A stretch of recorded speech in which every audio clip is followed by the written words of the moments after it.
Hello, a great evening to you. Warm welcome to Prime Business with me, Pius Kojo Baka. To our very first story, research lead at GCB Capital, Courage Buti, has admonished government to use the media budget review to outline innovative ways of enforcing compliance of the revenue laws rather than introducing new revenue lines. According to him, the huge revenue shortfall of 7 billion cedis for the first half of the year has to be compensated, hence the need for new strategies to make up for the shortfall for the second half of the year.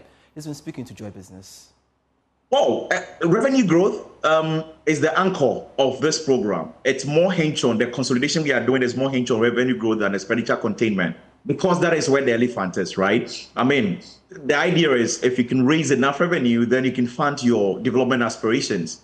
It's always been the case that we are not so committed to the revenue growth, but we want to meet as much of the needs of the populace as possible. That's where the imbalance is. And so that is a test case for us. And that is exactly what I alluded to, that we need to watch that space, how revenue, we saw about 7 billion in shortfall in the first quarter of the year.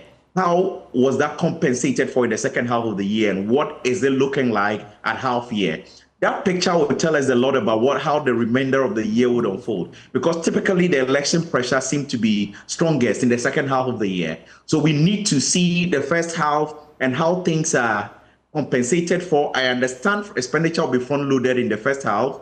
And normally that is still because revenue tend to underperform in the first quarter, but then we need to keep paying wages. We need to keep doing all the other things we have to do, keep the programs and policies of the budget running, pending revenue picking up. And so we want to see how it's picked up. We want to see what the strategy going forward will be to enforce compliance, not new revenue lines, but enforce compliance. And then when you raise enough, then you can fund the development aspirations and there won't be problem.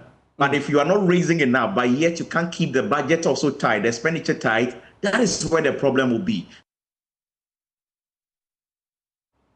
Away from that, the National Insurance Commission says it is working to improve the competitiveness of the insurance sector through the development of a new framework to identify and address emerging risks. Acting Commissioner Michael Kofi Andor indicated that cyber risks and climate change are affecting the industry, hence the need to find solutions and ensure sustainability within the sector. He was speaking at the 10th anniversary of Prudential Life Insurance. Speaking at the 10th anniversary of Prudential Life Insurance Ghana, Acting Commissioner of the National Insurance Commission, Michael Kofi Andor, stressed the importance of industry players to take advantage of unique and highly accessible opportunities being offered to support the insurance sector. The National Insurance Commission thinks there's still more potential for growth and is pursuing a number of measures to help the industry unleash this potential. The first one is to adopt and implement international standards. I'm sure most of you, especially the staff, have heard about IFRS 17 and all the wahala that it's creating for everybody. That's an international standard, and that's going to help us to objectively and effectively measure the results of our operations. We are also working to roll out the risk-based capital framework that will help us to ensure that every company's capital is commensurate with its risk profile. Acting Chief Executive Officer for Prudential Life Insurance Ghana, Jane Mingle, called for more collaboration for the insurance sector. We have a strong compliance regime, strong governance.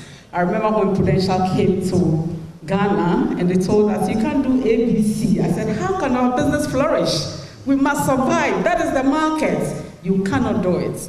But today, despite all those challenges, we have been successful.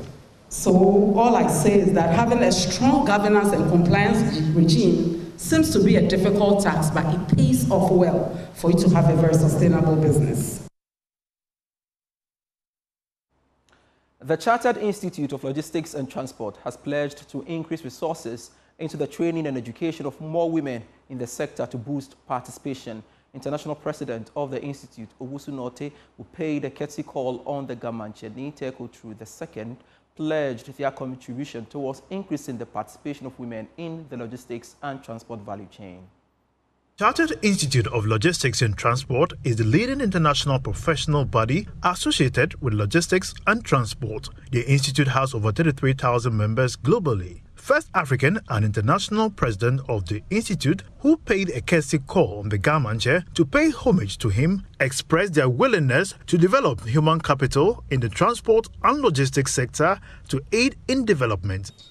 Among our special interest groups includes the Women in Logistics and Transport, that is WILLAT. WILLAT is to help to empower women in logistics and transport. And what I informed the government was the fact that I see a lot of women out there in Accra, most especially, that needs to be educated. Our main or our core mandate at CLT is to promote, educate our members and to be members in the arts and science, logistics and transport. So I informed the government that I'll bring this expertise on board to educate, promote the art of logistics and transport in the women empowerment. We also have a special interest group called the Next Generation. That is to educate the youth of our next generation to get education and to be well exposed in the area of logistics and transport. And I've formed a committee with the help of the government and my team, my local team in Ghana, to find out ways where we can educate the youth or the next generation and empowering them as well. The institute also lauded the Gamanche for his exemplary leadership. Time now for Entrepreneur in You, and the PhD versus Dutch passport debate got interesting at the Entrepreneur in You campus store event at the Great Hall of KNUST, reflecting the need to innovate towards creating solutions for the youth in Ghana. Enjoy. When your passport no like any general and you data.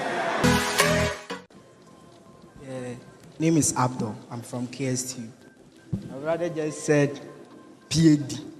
If you collect the PhD in Ghana, actually, I want to ask my sister this question. Why are you from Nigeria? You came to Ghana, why?